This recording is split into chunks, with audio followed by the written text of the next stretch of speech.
আসসালামু আলাইকুম, সবাইকে শুভেচ্ছা জানাচ্ছি। মাসুম মাহবুব দেখছেন ওপেন দ্য ইউটিউব চ্যানেল এবং মাসুম মাহবুব ফেসবুক পেজ। প্রিয় দর্শক, একটা ছোট্ট বিরতি দিয়ে আমরা লাইভে এসেছি। মাঝখানে ঢাকা বিশ্ববিদ্যালয় এবং জাহাঙ্গীরনগর বিশ্ববিদ্যালয় নিয়ে ব্যস্ততার জন্য আমরা আন্তর্জাতিক খবরটা একটু কমিয়ে দিয়েছিলাম, কিন্তু মাঝখানে অনেকগুলো বড় বড় ঘটনা ঘটে গেছে। আমাদের আজকের প্রধান খবরটি হলো, দখলদার দেশটি কাতারে হামাসকে টার্গেট করে আক্রমণ করেছে এবং সেখানে 6 জন শহীদ হয়েছে এবং কাতার প্রতিশোধ নিতে মরিয়া হয়ে উঠছে।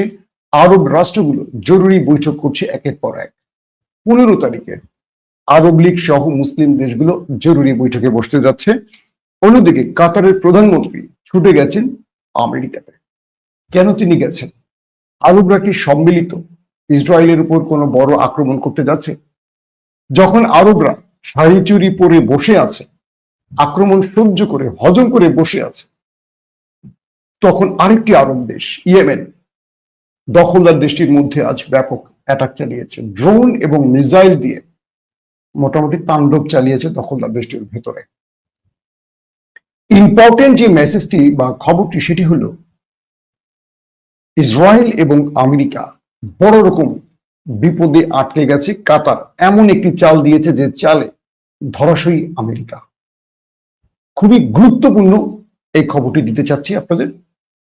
দর্শক, কমেন্ট করে জানাবেন যে আপনারা শুনতে এবং দেখতে পাচ্ছেন কিনা ক্লিয়ার। প্রথমে যে বিষয়টি দিয়ে শুরু করতে চাই, কাতারে যুদ্ধবিরতি নিয়ে হামাসের সাথে কাতারে একটি বৈঠক চলছিল। আপনারা জানেন যে দীর্ঘদিন ধরে কাতারে হামাস এবং আমেরিকা বা ইসরায়েলের মধ্যে যুদ্ধবিরতি বিষয় নিয়ে বৈঠক চলছিল। কখনো যুদ্ধবিরতি হচ্ছিল, কখনো যুদ্ধবিরতির দ্বার প্রান্তে পৌঁছেও শেষ পর্যন্ত নেতানিয়াহুর গোয়ার্তুমির জন্য হচ্ছিল না। নেতানিয়াহু যুদ্ধবিরতি নয়, তিনি গ্রেটার ইসরায়েল তৈরিতে, অর্থাৎ ইসরায়েল সহ প্রতিবেশী আরব রাষ্ট্রগুলোকে দখল করে একটি গ্রেটার ইসরায়েল তৈরির পরিকল্পনায় কাজ করছেন এবং পুরো গাজা তাকে তিনি দখলের কাজ করছেন। ঠিক সেই হিসেবে তিনি কাতারে হামাসের নেতারা যে বাসাটিতে অবস্থান করছিল সেখানে অ্যাটাক করেছিলেন। আসেন কয়েকটা পয়েন্ট গুরুত্বপূর্ণ আলোচনায় তুলে ধরি, তাহলে আপনাদের বুঝতে সহজ হবে। বিষয়টি ছিল, কাতারের দীর্ঘদিন ধরে ইসমাইল হানিয়া, খালেদ মিশাল আরো হামাসের শীর্ষ রাজনৈতিক নেতারা অবস্থান করছে। তাদের মূল ঠিকানা হয় কাতার অথবা তুরস্কে। যেহেতু তুরস্কে আক্রমণ করলে এরদোয়ান নেতানিয়াহুর লুঙ্গি খুলে ফেলবেন, তাই তারা কাতারকে টার্গেট করেছে। আপনারা জানেন যে কাতার সহ কাতার, সৌদি আরব আমিরাত সহ এই আরব রাষ্ট্রগুলোতে মার্কিন ঘাঁটি রয়েছে এবং সাম্প্রতিক ডোনাল্ড ট্রাম্প 3টি আরব রাষ্ট্র সফর করেছে, আরব আমিরাত, সৌদি আরব এবং কাতার, এবং এখান থেকে $3 ট্রিলিয়ন বেশি তিনি চুক্তি করে গেছেন। এবং এই কাতার আমেরিকার প্রেসিডেন্ট ডোনাল্ড ট্রাম্পকে একটি নতুন বিমান উপহার দিয়েছেন। অর্থাৎ ট্রাম্পকে খুশি করতে সর্বোচ্চ ঢেলে দিয়েছিল এই 3টি আরব দেশ। কেন দিয়েছিল? আসলে উদ্দেশ্য ছিল শত্রুর হাত থেকে এই আরব দেশগুলোকে ডোনাল্ড ট্রাম্প রক্ষা করবেন, তাই তো? অর্থাৎ এই প্রত্যেকটি দেশে আরবের ঘাঁটি রয়েছে। সবচেয়ে বড় কথা হলো, এই কাতারে সবচেয়ে বড় মার্কিন ঘাঁটি রয়েছে আল উদাইদা, যেখানে ইরান আক্রমণ করেছিল এই ইসরায়েল ইরান যুদ্ধের সময়। আপনারা জানেন, যদি আমেরিকাকে $ট্রিলিয়ন দিয়ে তাদের নিরাপত্তার জন্য খরচ করে আরবরা, সেই আরবের কাতারে কি করে দখলদাররা আক্রমণ চালালো? প্রথম প্রশ্ন খেয়াল করবেন, কারণ যে 35 দিয়ে আক্রমণ চালিয়েছে এটি আমেরিকার তৈরি, এবং আমেরিকার যাদের কাছ থেকে $1 ট্রিলিয়ন নিয়েছে নিরাপত্তা দেবে বলে, কিন্তু আমেরিকা নিরাপত্তা দেয়নি, বরং সহযোগিতা করেছে দখলদার দেশটিকে। শুধু আমেরিকা নয়, সহযোগিতা করেছে ব্রিটেন। কিভাবে আসে? যখন দখলদাররা তাদের ইন্টেলিজেন্স সোর্সে জানলো কাতারের ওই বাসাটিতে অবস্থান করছে হামাসের শীর্ষ নেতারা, আপনারা হয়তো খবরপত্র দেখেছেন যে তারা নামাজ পড়তে গেছে। বিষয়টা এরকম না, এটা ইসরায়েল এবং আরেকটি আউটলেট, আরবের একটি আউটলেটের খবর, কিন্তু তুরস্কের ইন্টেলিজেন্স মিল্লিত ইস্তেকবারাত তেশকিলাতি MIT তাদের একটি সোর্স যে খবরটি দিয়েছে সেটি এখনো অফিসিয়ালি না আসলেও বিশেষ কিছু সূত্রের খবর দিয়ে তুলে ধরছি। এই খবরটি হয়তো বা পরবর্তী পাবেন, প্রথম আমি আপনাদের জানাচ্ছি। বলা হচ্ছে যে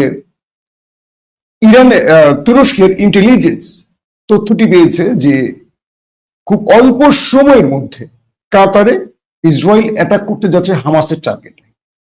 সেখানে খালিদ মিশেল সহ আরো গুরুত্বপূর্ণ হামাস নেতারা ছিলেন। তুরস্কের ইন্টেলিজেন্স দ্রুত বিষয়টি জানিয়ে দেয় হামাসের শীর্ষ নেতাদের এবং তারা সেখান থেকে দ্রুত বেরিয়ে যায়। কিন্তু সেখানে হামাসের এক শীর্ষ নেতার ছেলে তত সময় সরে যেতে পারেনি, সেই ভবনটিতে তিনি ছিলেন। তো তারা যখন চলে আসেন ঠিক কয়েক মিনিটের মধ্যেই সেখানে ইসরায়েলের অ্যাটাকটি হয়ে যায়। যেহেতু তুরস্কের ইন্টেলিজেন্স এই তথ্যটি হামাসকে জানিয়ে দেয়, হামাসের শীর্ষ নেতারা দ্রুত সেখান থেকে সরে যায়। তারপর ইসরায়েলের এই অ্যাটাকে হামাসের টার্গেট ব্যক্তিদের হত্যা করতে পারেনি দখলদাররা। এবং ইসরায়েল তাদের কয়েকটি গণমাধ্যম দাবি করেছে যে তুরস্কের ইন্টেলিজেন্সের জন্য তারা ফেল করেছে অ্যাটাকটি করে, অর্থাৎ সফল হতে পারেনি। বুঝতে পারছেন? কাতারের ইন্টেলিজেন্স জানে না, ইরানের ইন্টেলিজেন্স জানে না, মার্কিন ইন্টেলিজেন্স চুপ। তুরস্কে বসে কাতারের ভেতর থেকে এই তথ্য পেয়ে সেই হামাস নেতাদের রক্ষা করেছে তুরস্কের ইন্টেলিজেন্স। 1 নম্বর পয়েন্ট আসেন। দখলদাররা যখন আক্রমণ করে তারা কিছু তথ্যের আলোকে, হতে পারে মোবাইল সিগন্যাল, হতে পারে যে কোনো ভাবেই, যখন তারা ওই বাড়িতে আক্রমণ করবে এটি আমেরিকাও জানে, ব্রিটেনকেও জানানো হয়। তো প্রায় 1800 কিলোমিটার অতিক্রম করতে ইসরায়েলের এই ফাইটার 35 ইরাক হয়ে প্রবেশ করে এবং কাতারে অবস্থিত মার্কিন বিমান, যেটাকে আমরা বলি যে আকাশে তেল দেয় না, দেখবেন যে আকাশে ফ্লাইট কি আরেকটি ফ্লাইট এসে একটি বিমান আরেকটি বিমানকে তেল দিয়ে থাকে। একটি তেলের বিমান আর একটি ধরেন ফাইটার বিমান, যেটাই হোক, যেটা ইরানে আক্রমণের ক্ষেত্রেও করেছিল আমেরিকা, তাদের যে বোম্বার্স B-2 বোম্বার্স, সেটিও কিন্তু এভাবে তেল নিয়েছিল। লং দূর জার্নিতে তারা আকাশ থেকে এইভাবে তেল সাপ্লাই নিয়ে নেয়। তো ইসরায়েল থেকে যে বিমানটি এসেছিল 35, এটি ইরাক হয়ে প্রবেশ করে এবং কাতারের আগে প্রায় 1800 কিলোমিটার অতিক্রম করতে হয় এই আক্রমণের জন্য। আমেরিকার একটি বিমান, তেলবাহী বিমান, কাতার বেস থেকে উড়ে এসে আকাশে ইসরায়েলের বিমানকে, ফাইটার জেটকে তেল দেয়। শুধু তাই নয়, ইসরায়েলকে এই আক্রমণে ইন্টেলিজেন্স সোর্স অর্থাৎ গোয়েন্দা তথ্য, নেটওয়ার্কিং, সকল কিছু দিয়েছিল ব্রিটেন, ইংল্যান্ড। তারপর ইসরায়েল সফলভাবে সেই ভবনটিতে আক্রমণ করে এবং সেই বাড়িতে থাকা কাতারি, বলতে পারি হামাসের নেতাদের যিনি নিরাপত্তার দায়িত্ব ছিলেন এরকম কয়েকজন, এবং হামাসের এক শীর্ষ নেতার ছেলে সহ 6 জনের মতো শাহাদাত বরণ করেন। কিন্তু প্রশ্ন হলো যে আমেরিকাকে ট্রিলিয়ন ডলার দিচ্ছে কাতার, সেই আমেরিকা তার ঘাঁটি থেকে তেলবাহী বিমান দিয়ে সেই আক্রমণ করা F-35 কে তেল দেয় কি করে? আবার আমেরিকা বলছে তারা জানে না, ব্রিটেন বলছে তারা জানে না, অথচ এই আক্রমণে তারা সরাসরি সহযোগিতা করে। পরবর্তী যে বিষয়টি তৈরি হয়েছে সেটি হলো কাতার এই ব্যাপারে ব্যাপক চটেছে। কাতারের বাদশাহ বা আমরা যেটাকে বলি রাজা, যেটাই বলি, Sheikh Tamim bin Hamad Al Thani প্রচন্ড ক্ষেপেছেন, আরবের নেতাদের সাথে বৈঠক করেছেন, একাধিক বৈঠক হয়েছে এবং তিনি বলেছেন কাতারের সার্বভৌমত্বের উপর হামলা কাতার মানবে না। ইতিমধ্যে কাতার তুরস্কের সাথে অর্থাৎ এরদোয়ানের সাথে কথা বলেছে। জানেন যে কাতারের তুর্কি ঘাঁটি রয়েছে এবং কাতারের সাথে আরবের চেয়েও তুরস্কের সাথে সম্পর্ক ভালো। তিনি Sheikh Tamim bin Hamad Al Thani তার প্রধানমন্ত্রীকে দ্রুত আমেরিকায় পাঠিয়েছে। কেন পাঠিয়েছেন? এই পর্দার অন্তরালের খবরটা একটু জানা দরকার আপনাদের। আপনারা মনে করছেন যে ভয় পেয়ে গেছে, এরকম না। বিষয়টা হলো কাতারের প্রধানমন্ত্রী আমেরিকা সফরে গেছেন, তার মূল উদ্দেশ্য হলো একটি বার্তা দেয়া। সেটি হলো যে তোমাকে যে আমরা $1 ট্রিলিয়ন দিয়েছি এই চুক্তি বাতিল করব। আমরা তোমার সাথে, তোমাকে তো নিরাপত্তার জন্য দিয়েছি যে তুমি আমার ভূখণ্ডে আক্রমণ হলে ঠেকাবে, তুমি নিজেই তোমার বন্ধুকে দিয়ে আক্রমণ করো। মার্কিন গণমাধ্যমে যে খবরটি এসছে, আমেরিকার ট্রাম্প নেতানিয়াহুকে টেলিফোন করে ধাকিয়েছেন, গালিগালাজ করেছেন বা বকাবকি করেছেন, হ্যাঁ তুমি এটা কি করে করলে এটা। আবার আমেরিকার কয়েকটি জার্নালে প্রতিবেদন নিশ্চয় ডোনাল্ড ট্রাম্প জানতেন এই কাজটি, যে তিনি ইসরায়েলকে এই কাজের বিষয়টি আগে জানতেন, যদিও ট্রাম্প বলছেন তিনি জানতেন না এবং তিনি টেলিফোন করে রাগ করছেন। ইম্পসিবল, দখলদার আমেরিকার সিগন্যাল ছাড়া আমেরিকার অন্যতম মিত্র যেখানে আমেরিকান ঘাঁটি আছে সেখানে আক্রমণ করতে পারে না। এটি ট্রাম্প প্রতারণা করছেন, মিথ্যাবাদী তিনি। বিষয়টা কি হলো? মূলত কাতারের প্রধানমন্ত্রী গেছে, তার মূল উদ্দেশ্যের জায়গাটা হলো এরকম, তিনি এখন আমেরিকাকে সরাসরি বলবেন যে আমরা তোমাকে $1 ট্রিলিয়ন দিচ্ছি নিরাপত্তার জন্য। সো তুমি যেহেতু আমাদের প্রকৃত বন্ধু না, তুমি শত্রুকে ডেকে এনে আমাদের উপর আক্রমণ করিয়েছ, আমাদের কাজ, আমরা তোমাকে আর বিশ্বাস করতে পারছি না, আমরা চীন রাশিয়াকে আমাদের বন্ধু হিসেবে এখন ঢোকাবো, তুমি তোমার গাঠটি বস্তা বেঁধে চলে যাও। অর্থাৎ আমেরিকার উপর আরবরা এখন চাপ তৈরি করবে, আমরা তেল গ্যাস সহ তোমাদের সাথে সকল চুক্তি বাতিল করলাম এবং যে $2 ট্রিলিয়ন বা $1 ট্রিলিয়ন চুক্তি হয়েছে সেই চুক্তিটি আমরা বাতিল করলাম, কারণ তুমি আমাকে সিকিউরিটি দিতে পারো না, তোমাকে তো সিকিউরিটির জন্য আমি টাকাটা দিয়েছি।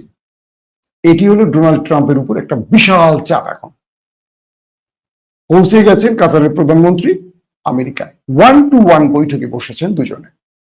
বিভিন্ন সোর্স বলছে কাতার এখন চাপ তৈরি করছে। কাতারের দ্বিতীয় চাপটি হলো যে আমরা আরবরা মিলে দখলদার দেশে এখন আক্রমণ করব, তুমি আমাদের সাহায্য করবা, নতুবা আরবের সাথে তোমাদের যত চুক্তি হয়েছে সব বাতিল। সাম্প্রতিক যে কয়েক ট্রিলিয়ন, 3-4 ট্রিলিয়নের যে চুক্তিটি হয়েছিল সৌদি, কাতার, কুয়েত, এরা সবাই নিজেদের নিরাপত্তার জন্য এখন আমেরিকার উপর চাপ প্রয়োগ করছে। বিষয়টি আপনার ক্লিয়ার? নেতানিয়াহু বলছে প্রয়োজনে আমি কাতারে আবারও আক্রমণ করব। বুঝতে পারছেন, একবার আক্রমণ করে স্বাদ মেটেনি, তিনি আবারও আক্রমণের হুমকি দিচ্ছেন। তাই কাতার আমেরিকার উপর এখন চাপ প্রয়োগ করছে। এখন আমেরিকা কি করবে? যে দেশটিতে এখন অর্থনৈতিক মন্দা শুরু হয়ে গেছে, তিনি যে ট্যারিফ খেলা শুরু করেছেন, সেই ট্যারিফ খেলায় প্রতিটা পণ্যের দাম 10 গুণ 15 গুণ বেড়ে গেছে। তার জনগণ সেই পণ্যগুলো কিনতে পারছে না, কিনতে পারবে না, কারণ শুরু হয়ে গেছে আগস্ট থেকে ট্যারিফের অ্যাক্টিভ হয়ে গেছে ট্যারিফ। তো আমেরিকা এখন আরবের এই অর্থনৈতিক চুক্তি বাতিল হয়ে গেলে আমেরিকা আরো বড় সংকটে পড়ে যাবে। আরবরা এখন আমেরিকাকে চাপে ফেলে ইসরায়েলকে সাহায্য করার নীতি গ্রহণ করছে। তো এর মধ্যেই খবর আসলো, যখন আরবরা শাড়ি চুরি পরে বসে আছে, ইয়েমেন থেকে ড্রোন এবং মিসাইল দিয়ে দখলদার দেশের কয়েকটি স্থাপনার উপর, সামরিক স্থাপনা, বিমানবন্দর সহ কয়েকটি জায়গায় অ্যাটাক করেছে। এবং ইয়েমেনের হুতিদের যিনি সামরিক মুখপাত্র ইয়াহিয়া সারি, তিনি আজকে স্পষ্ট বার্তা দিয়েছেন এবং তিনি অ্যাটাক করেছেন। যে দেশটি 3 বেলা খেতে পারে না, যে দেশটি এখনো পাহাড়ের গুহায় ঘুমায়, সেই দেশটি দখলদারদের ভয় পাচ্ছে না, তাদেরকে পাল্টা আক্রমণ করছে। আর আরবরা, যাদের সম্পদ অর্থের কোনো অভাব নেই, যাদের টাকা দিয়ে ইউরোপ আমেরিকা চলে, তারা ইসরায়েলকে এখন পর্যন্ত জবাব দিতে পারছে না। তুরস্কের পক্ষ থেকে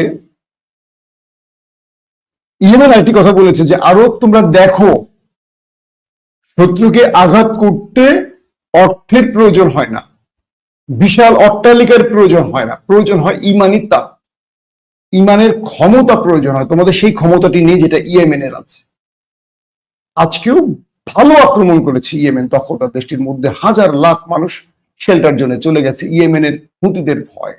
কিন্তু আরবরা আক্রমণের শিকার হয়ে, আক্রান্ত হয়ে এখনো মিটিং, আরব লীগের মিটিং, ওয়াইসির মিটিং, আমেরিকার সফর, আমেরিকা পৃথিবী উল্টে গেল, ইসরায়েলে আক্রমণের অনুমতি আরবকে দেবে না। এই আরবরা সম্মিলিত অ্যাটাক করেছিল দখলদার দেশে। আপনারা জানেন, আমি এই স্টোরি নিয়ে আপনাদের ভিডিও করেছিলাম।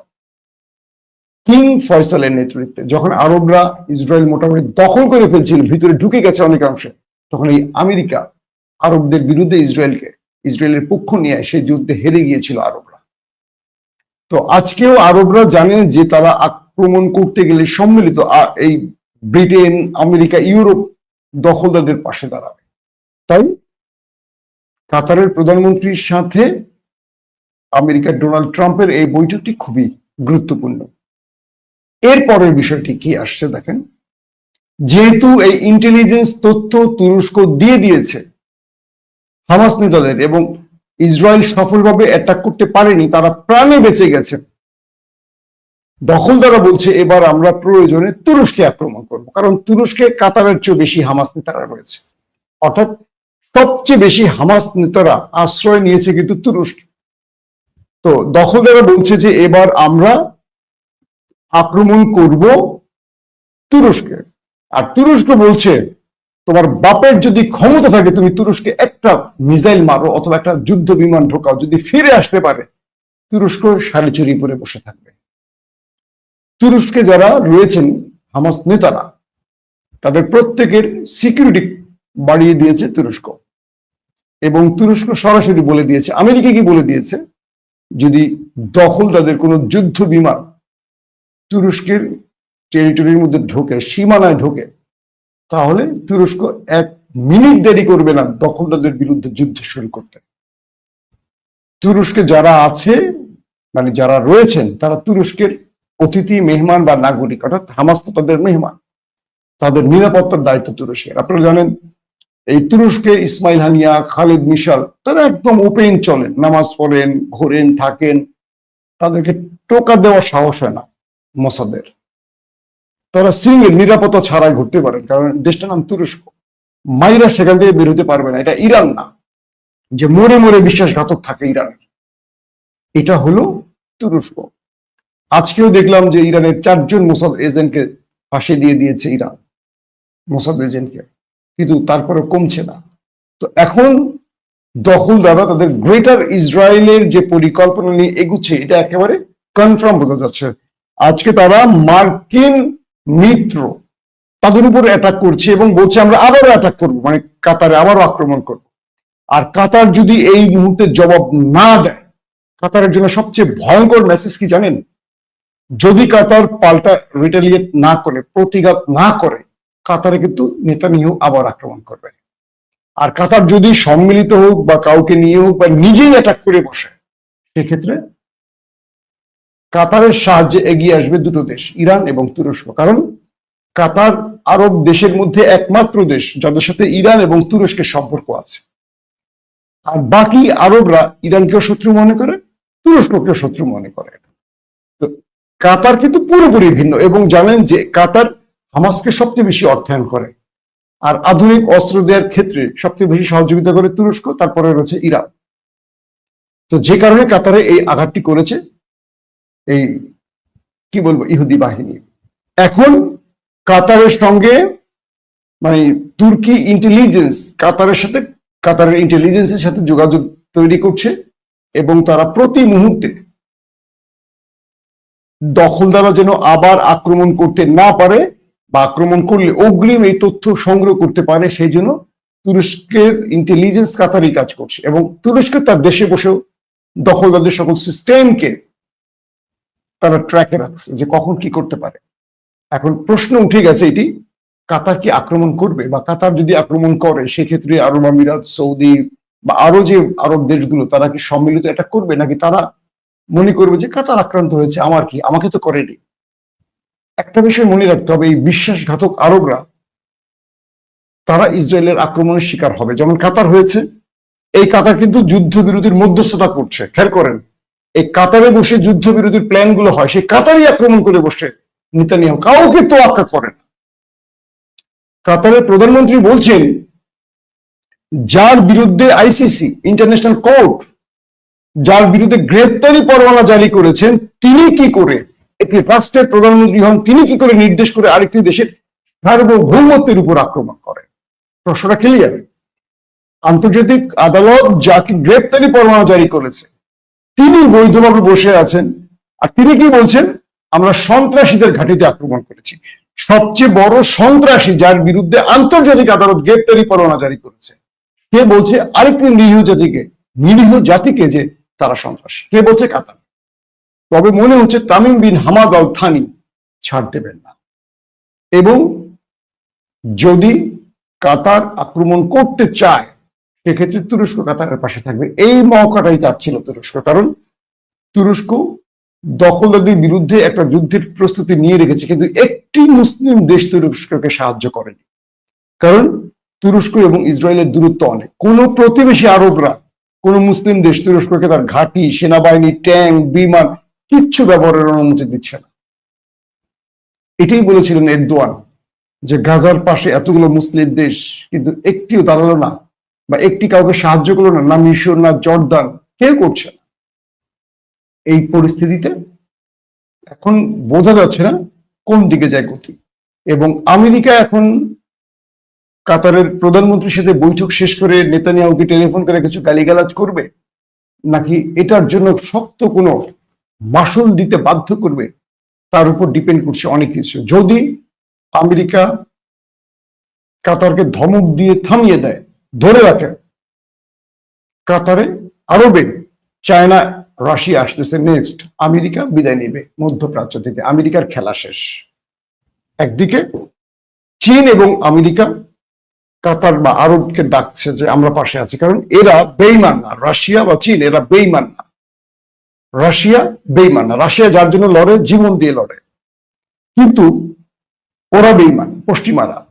দেখেন ট্রিলিয়ন ট্রিলিয়ন ডলার নিচ্ছে, আবার কাতার থেকে একটা নতুন যুদ্ধ, একটা নতুন বিমান নিয়েছে ট্রাম্প, এক্সট্রা তাকে একটা বিমান গিফট করেছে, এই তো কয়েক মাসের আগে কথা। সেই কাতারের ভিতরে আক্রমণ করে আমেরিকার যুদ্ধ বিমান 35। অথচ যুদ্ধ অস্ত্র বিক্রির কৌশল বা নিয়ম আছে, কিছু আইন আছে। আমেরিকা বলে দেয় অস্ত্র কেনার সময় বা বিক্রি করার সময় যে আমার এই অস্ত্র আমার বন্ধুদের বিরুদ্ধে ব্যবহার করা যাবে না। তো আরবরা তো আমেরিকার বন্ধু, তাদের সাথে তো চুক্তি আছে এবং সেখানে তাদের ঘাঁটি আছে, তাহলে ইসরায়েল কি করে আক্রমণ করবে? এখন তুরস্ক যদি আমেরিকান অস্ত্র ইসরায়েলের বিরুদ্ধে ব্যবহার করে, তখন কি সেটাই শুধু লঙ্ঘন হবে আইন? কাতার আক্রমণ করবে কিভাবে? কাতারের যত অস্ত্র আছে ম্যাক্সিমাম আমেরিকান অস্ত্র, কিভাবে সেই ইসরায়েল আক্রমণ করবে? ইসরায়েল তো করে বসছে, ইসরায়েলের জন্য কোনো আইন লাগে না, জাতিসংঘ বলেন কিচ্ছু লাগে না, ইসরায়েল যা খুশি তাই করতে পারবে, কিন্তু পৃথিবীর সবার জন্য আইন লাগবে। এখন হার্ড লাইনে আছে এই পরিস্থিতিটা, আমরা দেখার অপেক্ষা আছে। আরবরা শেষ পর্যন্ত শাড়ি, ব্লাউজ, শাড়ি, চুরি পরবে, লাগলে একটা ব্রাও পরিয়ে দেওয়া যায় আরবের রাজা বাচ্চাদের, বদমাশগুলোকে, নাকি তারা একটা প্রতি উত্তর দেবে। শেখ তামিম ছেড়ে দেওয়ার পাত্র না, কিন্তু রাষ্ট্রটা হলো ছোট, তাকে কাউকে সাহায্য করতে হবে।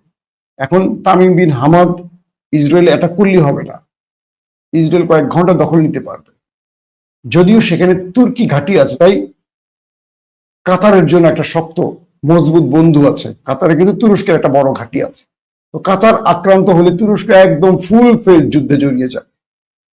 কিন্তু কাতারের এবং তুরস্কের পাশে আরবদের আসতে হবে, বাকি মুসলিম রাষ্ট্রকে আসতে হবে, কারণ ইসরায়েলের পাশে ব্রিটেন, ফ্রান্স, জার্মান, আমেরিকা দাঁড়িয়ে যাবে। এই যুদ্ধটা শুধু তুরস্কের সাথে হবে না, পুরো পশ্চিমা শক্তির সাথে হবে।